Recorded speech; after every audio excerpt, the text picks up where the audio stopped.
कार्तिक मास का 8वां अध्याय। नारद जी बोले, अब मैं आपको कार्तिक व्रत के उद्यापन का वर्णन करता हूँ। इसका व्रत करने से संपूर्ण पाप नष्ट हो जाते हैं। व्रत का पालन करने वाला मनुष्य कार्तिक शुक्ल चतुर्दशी को व्रत की पूर्ति हेतु भगवान विष्णु की प्रीति करने के लिए उद्यापन करे। तुलसी के ऊपर एक सुंदर मंडप बनावे, उसे केले के खंभों से संयुक्त कर देवे, नाना प्रकार की धातुओं से उसकी विचित्र शोभा बढ़ावे, अर्थात तुलसी को चारों ओर से सजा देवे। मंडप के चारों ओर दीपों की एक सुंदर श्रेणी बनाएं। उस मंडप में सुंदर बंधनवार से शोभित 4 दरवाजे बनाएं। उन्हें फूलों तथा चंवर से सुसज्जित करें। द्वारों पर पृथक पृथक मिट्टी के द्वारपाल बनाकर उसकी पूजा करें। उनके नाम इस प्रकार हैं: जय विजय, चंड प्रचंड, नंद सुनंद, कुमुद कुमुदाक्ष। उन्हें चारों द्वारों पर 2-2 क्रम में स्थापित करके भक्ति पूर्वक पूजन करें। तुलसी की जड़ के समीप 4 रंगों से सुशोभित सर्वतोभद्र मंडल बनावे। उसके ऊपर पूर्ण पत्र तथा पंचरत्न से संयुक्त कलश की स्थापना करें। कलश के ऊपर शंख चक्र गदा पद्मधारी भगवान विष्णु का पूजन करें। भक्ति पूर्वक उस तिथि में उपवास करें तथा रात्रि के समय गीत वाद कीर्तन मंगलमय आयोजनों के साथ भगवान विष्णु का पूजन करते हुए जागरण करें। भक्ति पूर्वक भगवान के यश का गान करें। ऐसा करने से सैकड़ों जन्म से उत्पन्न पाप राशि समाप्त हो जाती है। जो मनुष्य भगवान के निमित्त जागरण करते हैं, रात्रि भर कीर्तन करते हैं, उन्हें असंख्य गोदान का फल मिलता है।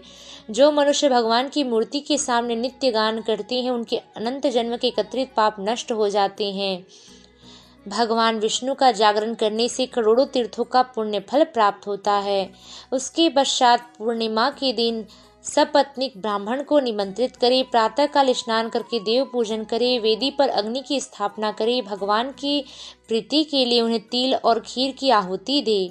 होम की शेष विधि पूर्वक भक्ति पूर्वक भगवान ब्राह्मणों का पूजन करके यथाशक्ति उन्हें दक्षिणा दे और प्रार्थना करे, हे प्रभु, आप सभी ब्राह्मण देवता की कृपा मुझ पर सदैव बनी रहे।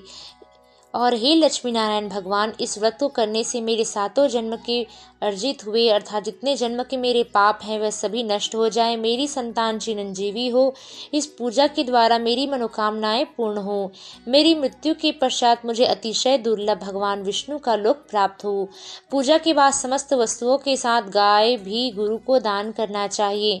उसके पश्चात घर वालों तथा मित्रों के साथ स्वयं भोजन करें। भगवान द्वादशी तिथि को शयन से उठे हैं। त्रयोदशी तिथि को देवता उनसे मिलने आते हैं। चतुर्दशी तिथि को उनका दर्शन एवं पूजन करना चाहिए, इसलिए उस तिथि में भगवान विष्णु का पूजन करना चाहिए। गुरु की आज्ञा से भगवान विष्णु की स्वर्णमयी प्रतिमा का पूजन करें। इस पूर्णिमा को पुष्कर तीर्थ की यात्रा श्रेष्ठ मानी गई है। कार्तिक माह में इस विधि का पालन करना चाहिए।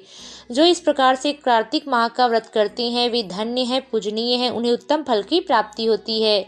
जो भगवान विष्णु की भक्ति में तत्पर होते हैं, कार्तिक माह का पालन करते हैं, उनके शरीर पर समस्त पाप तत्काल नष्ट हो जाते हैं। जो श्रद्धा पूर्वक कार्तिक माह के उद्यापन का महात्म्य सुनता है वह भगवान विष्णु का सायुज्य पद प्राप्त करता है। प्रेम से बोल लक्ष्मी नारायण भगवान की जय। माता पार्वती की जय। देवाधिदेव महादेव की जय।